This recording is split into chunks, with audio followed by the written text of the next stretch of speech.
Bonjour à tous et à toutes, chers amis.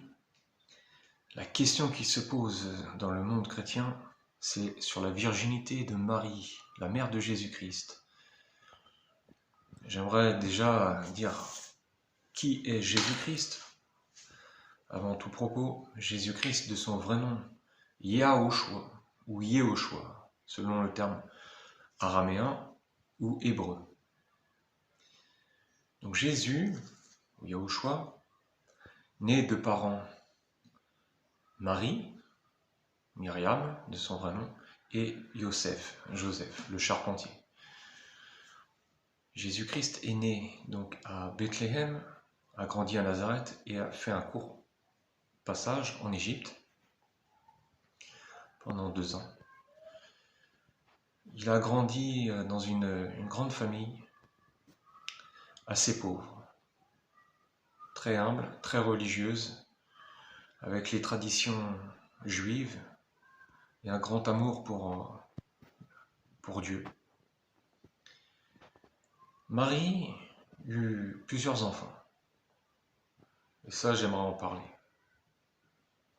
Dire que Marie était vierge, c'est une hérésie totale, et on va en parler. Donc Joseph aimait fort sa femme, Marie, et Marie aimait également très fort Joseph. Ils ont eu plusieurs enfants. Le premier a été Yahushua, donc Jésus-Christ, notre Sauveur, le Mashiach, le Christ, celui qui est mort à la croix, donc pour nous sauver de nos péchés et ainsi nous donner la vie éternelle. Donc ça, alléluia, c'est merveilleux. En ce qui concerne Marie, elle a eu plusieurs enfants. Et Jésus-Christ a eu donc des frères et des sœurs, et on va en parler.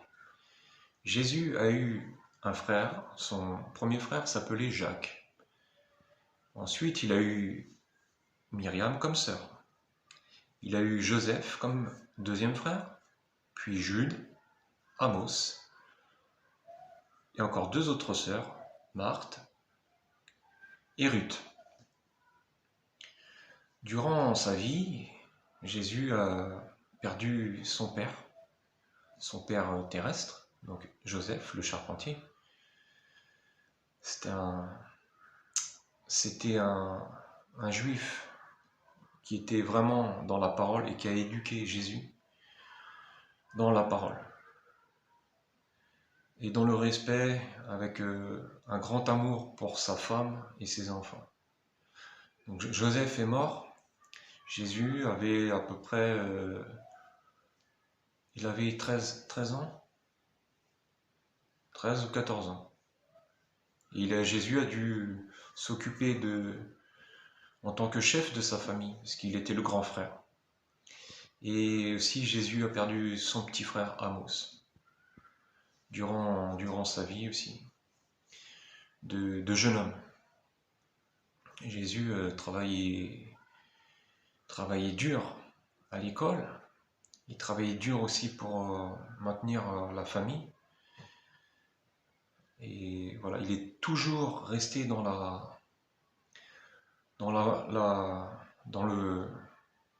la vérité. Déjà, il savait qu'il n'était pas comme les autres. Il a toujours aimé la parole, et lorsqu'il a été au temple à Jérusalem, il voyait déjà tout ce qui n'allait pas. Mais tout ça c'est écrit dans la Bible. Et lorsqu'il avait donc ses 12 ans et 8 mois, il était à Jérusalem et il a dit à ses parents qui le cherchaient depuis 3 jours: pourquoi me cherchez-vous comme ça? Ne savez-vous pas que je m'occupe maintenant des affaires de mon Père? Et là, il parlait de notre Père, son Père qui est dans les cieux, donc notre Dieu. Et Marie, c'était une très bonne maman. Elle s'occupait de tous ses enfants. C'était une bonne épouse. Elle s'occupait de son mari, du foyer. Elle a toujours été là.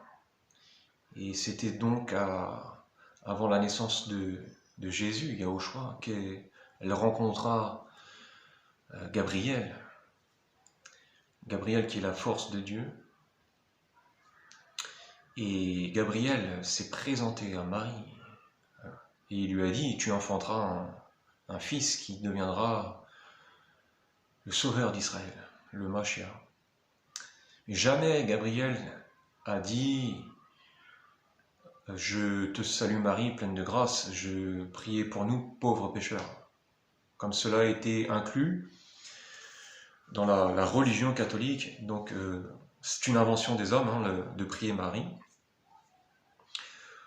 Donc c'est quelque chose qui a été inspiré aux hommes, par le malin, par le diable, en 431 au concile d'Éphèse, et en 476 est entré en Occident, et de fil en aiguille, jusqu'au 8e, 9e siècle, c'est devenu une croyance, en faisant de Marie la reine des cieux, la mère de Dieu,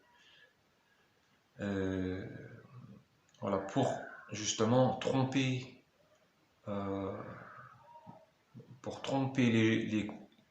les religieux qui n'ont pas la connaissance et qui vont dans des doctrines de démons. Ce sont des inventions de démons pour égarer les gens et pour que les gens ne reconnaissent plus que Jésus est l'unique chemin, l'unique vérité, l'unique porte qui mène au ciel, jusqu'à notre Père qui est dans les cieux.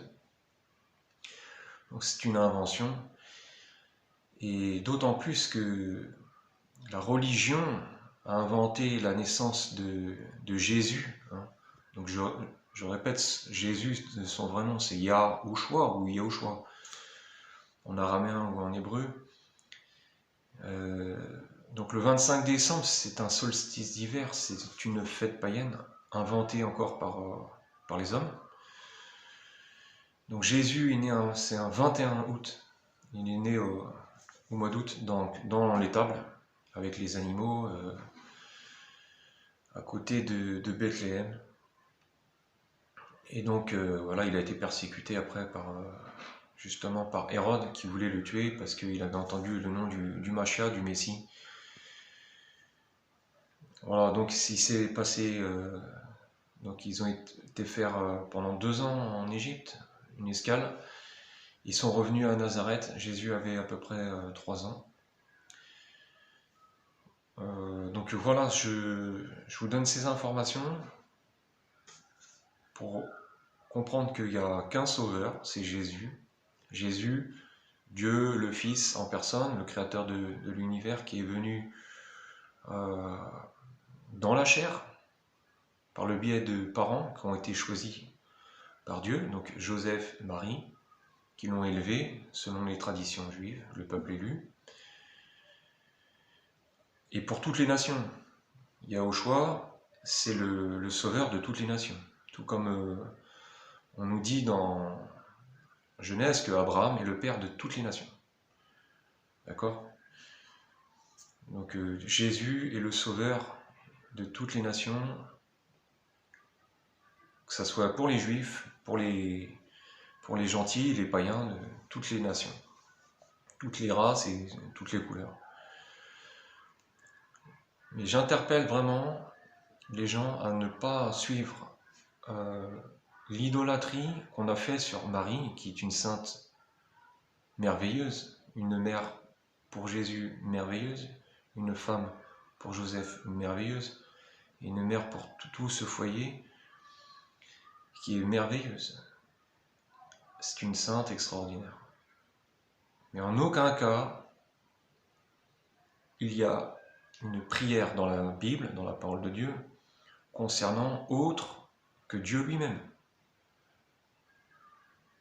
Jésus est le chemin, la vérité et la vie.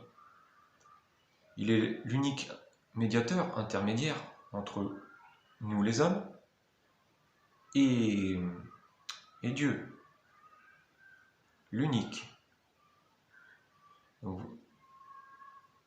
ne peut pas passer par un autre archange, un autre saint, autre que l'unique Dieu, le Fils de Dieu, Voilà, qui est l'agneau immolé pour nous. D'autant plus, j'aimerais préciser une chose. Je dis à mes frères et sœurs qui sont dans la religion et qui aiment Jésus et Marie, mais tout ce qui est sculpture taillée dans la pierre, c'est un blasphème devant Dieu, c'est encore une hérésie, c'est contraire à la parole de Dieu. Tout ce qui est statue, c'est à la poubelle, c'est au feu. Vous ne pouvez pas avoir ces choses-là, vous offensez Dieu. Vous offensez Dieu. Dieu a dit, tu n'auras pas d'autre Dieu devant ma face, devant moi. Pourquoi donc, encore dans les églises traditionnelles des hommes, je vois des statues de Marie, des statues d'archanges, des statues de saints. C'est interdit, selon la loi de Moïse, Moshe, qui est la loi de Dieu. Et selon ce que Jésus et ses apôtres nous ont enseigné, c'est dans la Bible. Voilà, frères et sœurs, vous pouvez aimer l'histoire de Marie, mais le seul qu'on adore, c'est Dieu. Dieu le Père, le Fils et le Saint-Esprit. Soyez bénis, bonne journée, soyez bénis dans le nom de Jésus, Yahushua, HaMashiach.